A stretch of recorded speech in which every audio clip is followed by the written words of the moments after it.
Salut mes petits pragmas.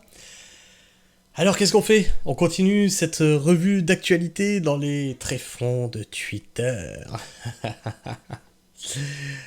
À Senlis, la base ne souhaite pas partir, on est bien là. Mais les responsables ordonnent de partir et promettent de revenir la semaine prochaine. Donc, les responsables, c'est la FNSEA qui dit, voilà, remontez sur vos tracteurs, rentrez dans le calme, on remet ça la semaine prochaine, il n'y aura pas de semaine prochaine. Hein. On connaît la chanson maintenant avec la FNSEA, ce sont des traîtres. Mais ce soir, nous partons. Le message est clair. Il n'y a même pas de si. Le message est clair. Nous partons. Nous partirons ce soir. Et s'il faut revenir, nous reviendrons. J'ai mis 3 jours à organiser celle-ci. Nous avons 3 jours à organiser celle-ci. On sait le faire. On a les contacts. S'il faut l'organiser, il y a des chances que ça se fasse quand même, mais ça se décidera. Ils savent très bien que si jamais... Parce que ça, c'est le jeu de la division. C'est purement de la politique. Hein. Les syndicats sont politiques. Ils savent très bien que si les mecs ils lèvent le camp, tu remobiliseras pas autant de monde une deuxième fois. Ils le savent très bien. Donc s'il faut, nous reviendrons. C'est archi faux. C'est archi faux. Donc là, on a ce fameux bâtiment MSA qui a été brûlé. Donc ça, on l'a vu dans la vidéo précédente. On va pas revenir dessus. Et ce qui est un peu plus intéressant, c'est celle-ci. Un CRS. Si on me demande de charger les agriculteurs, je glisse et je me fais une entorse. J'aimerais que ça ne soit pas un cas isolé. J'aimerais que ce soit toutes les forces de l'ordre. Vraiment. Que là, ces foutus gouvernants qui se foutent de la gueule du peuple commencent à chier mou. Imaginez si les forces de l'ordre se mettent du côté du peuple, se mettent du côté des agriculteurs. C'en est fini. C'en est fini. Mais je pense que ça restera un cas particulier, ça restera un cas isolé. Il faut pas oublier que pendant les Gilets jaunes, beaucoup de CRS étaient en arrêt maladie, parce qu'ils voulaient pas participer à ça. L'oubliez pas ça non plus. Parce qu'on voit beaucoup les actions des CRS qui ont tabassé les gilets jaunes, mais il faut pas oublier les CRS qui se sont mis en arrêt maladie pour pas avoir à le faire. Gabriel Attal, notre petit Gabi, le premier de la classe, alors qu'est-ce qu'il nous dit ? Les réponses d'urgence que je souhaite apporter à nos agriculteurs concernent avant tout le revenu, et j'annonce mettre fin à la hausse progressive et à la fiscalité sur le GNR prévue d'ici 2030. Donc ça, c'est ce que je vous avais dit qu'ils avaient mis en place et qu'ils avaient déjà prévu de toute façon de reculer dessus. Ils avaient déjà prévu cette révolte. Et à partir de cet été, la remise sur la TICPE sera appliquée directement sur la facture, plus besoin d'avancer les frais. Voilà, donc ça, ce sont ces mesures. C'est ce qui donne aux agriculteurs. On a entendu votre colère. Vous ne payerez plus trop cher le GNR. Mais il n'est pas là il n'est pas là le problème. Il n'est pas que là le problème.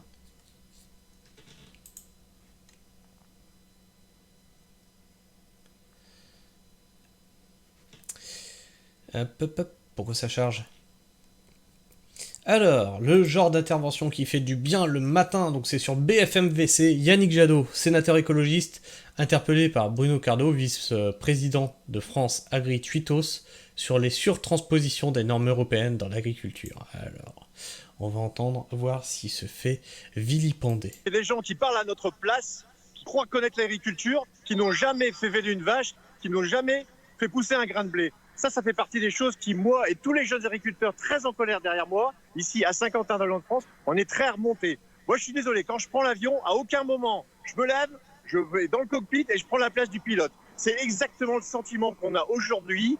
Alors, il n'y a pas que les plateaux télé, je ne suis pas là pour faire un procès, mais il y a énormément de gens qui prennent des décisions à notre place. Tout à l'heure, j'ai entendu que les surtranspositions, ça n'existe pas, c'est un fake. On en a des listes complètes des surtranspositions françaises à vous citer. Donc, c'est bien nous, avec les bots, c'est bien nous sur le terrain qui subissons. Donc il faut vraiment que ça cesse de donner les paroles à des gens démagos qui sont populistes et qui sont là uniquement pour se faire élire tous les 5 ans. Voilà. C'est nous qui devons avoir la parole et pas les autres. Donc je vais couper là, on va pas s'écouter 7 minutes de ça. Ça, on en a beaucoup parlé, pareil, sur la chaîne, ce double discours des écologistes. Hein, ils écrivent de très beaux textes, hein, on l'a lu ensemble sur la chaîne, sur leur site. Ils écrivent de très beaux textes qui collent clairement à une vision que je pourrais avoir de l'écologie et de l'environnement, qui collent exactement à mes principes, à mes valeurs, à ce que je fais. Et il y a ensuite tout le reste. La fin des élevages, la fin de la production d'œufs, comme on a pu voir sur la vidéo précédente. Alors qu'il n'y a que 1 à 2% de véganes dans la population. Les 98% d'autres, hein, la majorité, c'est ça la démocratie normalement, hein, on fait en fonction de la majorité. On s'en fout en fait, on s'en fout de...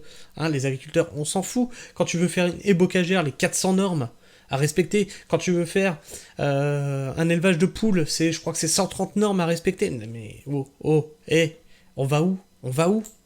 Et bien sûr, tout ça c'est contrôlé. Et si t'es pas dans les normes, amende. Vous pensez que ça motive les gens à se lancer? Pourquoi vous croyez qu'on perd tous nos élevages? Pourquoi vous croyez que nos éleveurs qui partent à la retraite ne sont pas remplacés? Alors on a notre fameuse Christiane Lambert, ex-présidente de la FNSEA, présidente maintenant de la COPA. Hein. Alors on m'a dit dans les commentaires, ouais, tu fais de la fake news, ça n'a rien à voir avec l'Europe. Alors je t'invite à aller voir sur Wikipédia ce qu'est la COPA. Hein. Tu verras que ça a totalement à voir avec l'Union Européenne et l'Europe. Hein. Ça fait des années qu'on plonge parce qu'il y a en France un climat anti-agriculture des écologistes et des mouvements associatifs, déplore Christiane Lambert, FNSEA, ancienne présidente de la FNSEA. Alors, oui Christiane, c'est très bien, c'est très bien de botter en touche et d'attaquer les écologistes, mais rappelle-moi, qui discutait jusque-là avec ceux qui votent les lois, c'est-à-dire les politiques, et donc qui a validé tout ça? C'est qui le syndicat majoritaire qui a ses accès à l'Elysée? Ben la FNSEA. C'est vrai, c'est quoi déjà ton syndicat? T'étais présidente de... Ah oui. Pardon, désolé. Non, bah ouais, c'est con, ça tombe mal quand même. Ça tombe vachement mal. Merde. Bah désolé. Vous voyez, alors celui-là, il est énorme. Je vous avais fait une vidéo où je disais que la FNSEA appelait à ne pas manifester. Vous avez été plusieurs à me dire « Attention, tu vas vite en besogne ».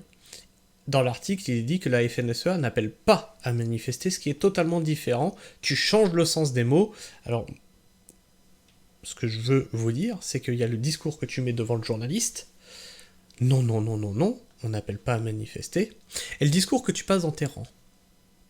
Attention les gars, n'allez pas manifester. Parce que nous ne soutenons pas ces actions. Et donc j'avais des petits gars de la FNSEA dans les commentaires qui me disaient que je faisais de la fake news. Alors, voilà ce que cette personne a reçu. Carnet d'adresse de votre fournisseur mail. Chers adhérents, chers amis. Une action est actuellement en cours sur l'aire de la dentelle à Alençon. Elle n'est pas organisée par la FDSEA et les jeunes agriculteurs de l'Orne et n'est pas autorisée par la préfecture. Nous souhaitons des actions organisées et encadrées et sécurisées. Nous vous invitons à rejoindre les actions organisées par la FDSEA, qui vous diront de reprendre vos tracteurs et rentrer chez vous, de l'Orne, à partir des appels à mobilisation que vous avez reçus dans votre boîte mail. Vous avez vu? Alors,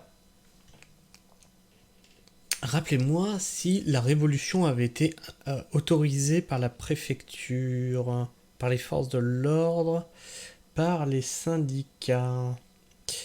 Je sais pas, mais en tout cas, c'est sûr que si vous aviez été là, la révolution n'aurait jamais eu lieu. Hein. Ah bah c'est clair. Hein. Ah bah non, il faut que ce soit autorisé, organisé, encadré, sécurisé. Foutez du monde. La FNSEA, mais vous êtes vraiment les chiens de garde du gouvernement. Vraiment. L'action des agriculteurs en colère est inadmissible, scandaleuse. Des dégâts doivent être payés par ceux qui les commettent. Ce n'est plus des manifestations, mais tout simplement de la délinquance organisée. Qu'ils viennent pas pleurer, que les écolos tarés viennent les flinguer. Donc, tu as des mecs qui ne peuvent plus vivre de leur activité, et tu t'étonnes qu'ils soient remontés face à ceux qui les exploitent. c'est-à-dire les grandes surfaces, l'agroalimentaire, etc. Donc qu'est-ce qui s'est passé? Dans le Lot-et-Garonne, les agriculteurs en colère ont répandu du lisier sur un supermarché Leclerc d'Agen. Et une partie du toit du magasin s'est effondrée sous le poids des excréments. Et on va se regarder ça.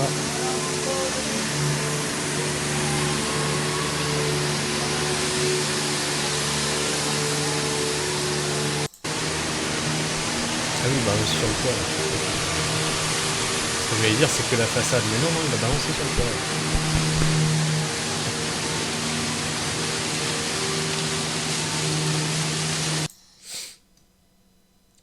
Alors, Maurice Martin, t'es peut-être jeune, je sais pas, tiens, tu ressembles à quoi? Tu ressembles à un poussin bleu, d'accord. Quand j'étais jeune, j'avais une vingtaine d'années, José Bové, il démontait des McDo. Ouh là là, ouh là là. Quand j'étais pas né, les révoltes, les manifestations étaient plus violentes que ça. Hein? La révolution, c'est la révolution française, ce qui fait qu'on en est là où on en est aujourd'hui, c'est-à-dire dans la merde parce que c'est les bourgeois qui ont pris le pouvoir. C'est passé comment? Sans dégradation d'après toi? Réfléchis un peu. Avec ta tête, hein, pas avec tes pieds. Alors, c'est Redneck qui nous dit « Même si vous n'approuvez pas les quelques débordements, ayez la décence de la fermer. La solidarité, c'est pas lâcher les siens au premier accroc dans le plan de com. » Alors, je suis à la fois d'accord et pas d'accord avec toi, Seb. C'est-à-dire que oui, d'accord. Il faut rester solidaire, ok. Seulement, tu peux pas tout accepter. Je veux dire, jusqu'où tu acceptes de soutenir? Je veux dire, jusqu'au meurtre, t'acceptes de soutenir? Même un meurtre, tu soutiendrais? Non, au bout d'un moment, il y a aussi des choses... T'as le droit de dire, attention, et là, vous vous discréditez, les mecs. T'as le droit de le dire. Et Matt qui répond... Les débordements n'ont aucun intérêt, c'est juste du buzz médiatique, il y a des agris qui n'ont plus rien à perdre, et ça c'est dangereux, quand quelqu'un n'a plus rien à perdre. Il n'y a rien d'étonnant à ce qu'il y ait des débordements, et ça va s'amplifier. Et donc là, Matt qui nous dit, ça va faire x10. Donc par rapport à ce que vous venez de connaître là cette semaine, il pense que ça va faire multiplié par 10, et je le pense aussi, parce que vu les mesures qu'on a eues de Gabriel Attal, alors je suis arrivé à la fin de mes signés, ça me paraît bizarre, puisqu'on avait aussi, donc je vais vous le dire maintenant, on avait Jérôme Bail, vous savez, cet agriculteur dont on a beaucoup parlé, qui disait, moi, de toute façon, ce qui m'empêchera de rentrer sur l'autoroute, c'est une balle dans la tête, ce qui m'empêchera de continuer la manifestation, ça sera moi j'irai jusqu'à la mort. Il a rencontré Gabriel Attal, et il s'est couché. Et là, c'est un truc très important, que j'ai envie de vous dire, rappelez-vous les gilets jaunes. Rappelez-vous, les gilets jaunes, il y a eu des leaders. Il ne faut, dans ces mouvements-là, jamais avoir de figure charismatique. Jamais de leader. Jamais de mec qui décide pour tout le monde. Pourquoi? Parce que un leader, c'est très facile ou à corrompre, ou à soumettre par la contrainte. L'art de la guerre. L'art de la guerre est comment se réapproprier l'ennemi sans faire de mort. Voilà, c'est dans l'art de la guerre. Et donc vous prenez un leader, et rappelez-vous que les gilets jaunes à la base n'en voulaient pas, et le gouvernement avait dit « Oui, mais il nous faut quelqu'un avec qui discuter ». Et c'était là que c'est parti en couille. Puisqu'après tu as eu les égos aussi qui ont joué, hein, ceux qui voulaient se mettre en avant, ceux qui visaient de faire de la politique, etc. Ceux qui visaient d'être connus médiatiquement, hein, et faire leur petit buzz, et du coup ensuite être une figure médiatique ou un influenceur par exemple. Voilà, attention. Dans ces mouvements-là, le mieux c'est de ne pas avoir de leader en fait, que tout soit horizontal. Et quand le gouvernement doit parler avec tous les agriculteurs, bah c'est beaucoup plus compliqué.